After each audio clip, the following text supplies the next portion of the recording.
To be honest, I have never considered myself to be a very good artist. For most of my life, most people didn't even know I painted. And because I have had no formal training, I think that's why I've always been so critical of my work. For me, every painting tells a story, and here's mine.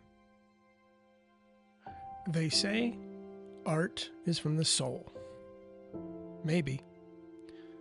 I just know it wasn't something I was taught. It was just something I could do. Drawing what I saw came easy at a young age. But there were skeptics. And there were teachers. Oh, there were teachers who said, you're wasting your time. You'll never be an artist. And those were art teachers telling me that. So you internalize that, and the message was loud and clear. You can't win, don't try. So I buried my talent from others. And they were right. I never did become an artist. Commercially, anyway. I chose a different path. I decided to become a teacher. No, I wasn't an art teacher.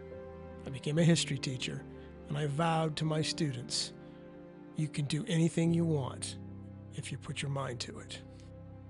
And don't let anyone tell you otherwise.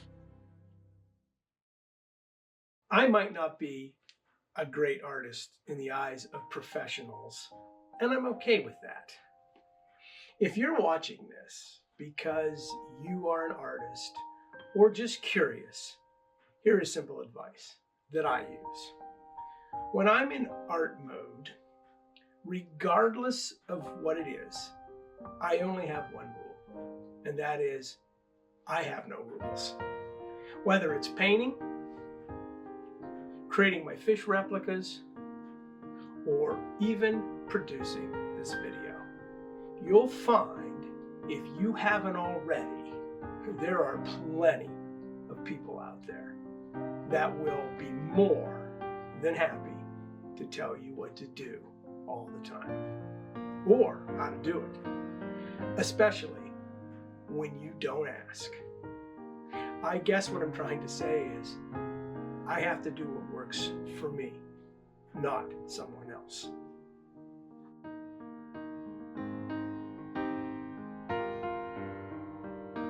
It's turkey season, which came in on Saturday, November 1st. Today is Tuesday, and I'm doing a little run and gunning for turkeys. So this is how it began. I had no idea how the day would end, and I certainly had no idea that a painting would be born out of a day in the woods. But that's kind of how I function as an artist, or a non-artist. Whatever, however you want to look at it.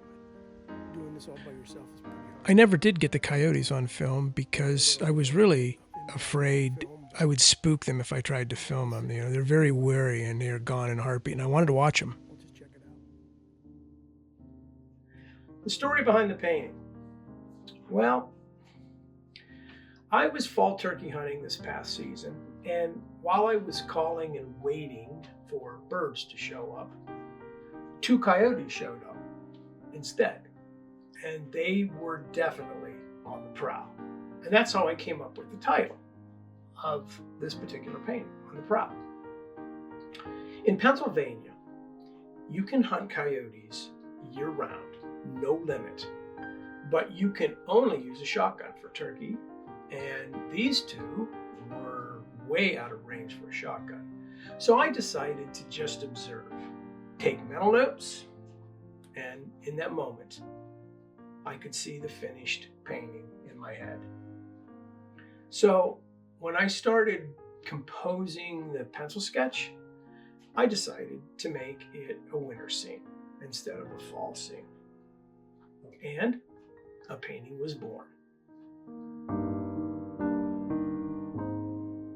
And for all the naysayers out there, remember this, it's not what people tell you you can't do. It's what you tell yourself you can.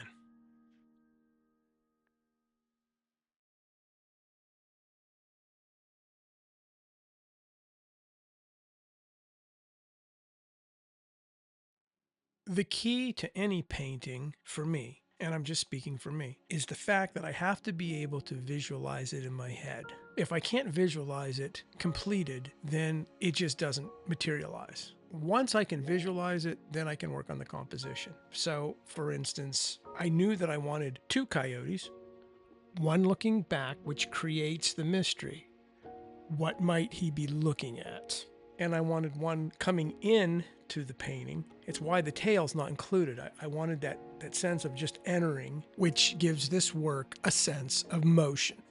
So if you look closely at the paw that's lifted, you'll see the spray of snow. And why did I decide to make it a winter scene when I saw the coyotes in the fall? Because I wanted to create a feeling of coldness, hence the ice in the stream.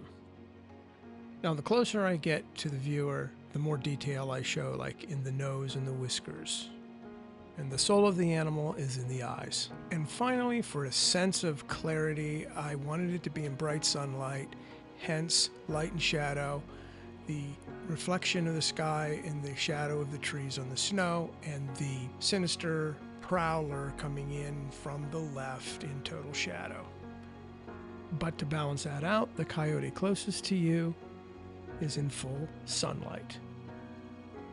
And that's my painting on the prowl, and how I composed it, and how it came to be. And for all those teachers out there that didn't believe in me, this is how I decided not to be an artist.